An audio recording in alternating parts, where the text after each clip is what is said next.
my name is Brenton, and today we are going to interview Miss Watson at East School. Today we're going to talk about Miss Watson's students' artwork. Where do you get the ideas for what your kids are going to make? There is a huge list of standards that are Wisconsin standards for what artists need to make when they're in elementary school. And sometimes what I like to start with is the very basic of the standards, which is the elements of art. Elements are kind of like the alphabet of art. You gotta know the alphabet before you can actually say the words and understand it.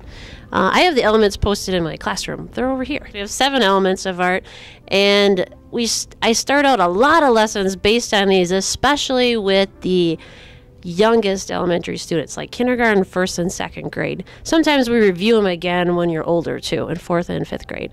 One really important one is line. Line is any kind of mark that has a beginning and an end. As soon as you combine lines together, they create shapes. Did you notice that a lot of these things are the same as math class? And another one is color.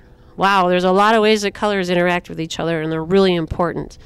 Value is the amount of light and dark in artwork, and sometimes it's gradual, sometimes it's sudden, and it can make a piece of artwork go from being kind of okay to just pure awesome. So that's a really good one to cover. Form has to do with a lot of the things that students love the most, which is sculptures. Sculptures made out of paper mache, sculptures made out of metal, and sculptures sometimes made out of clay, which I know is the biggest, most favorite thing. Texture is not necessarily something actually feeling a certain way, but sometimes it just has to do with something looking like it feels a certain way.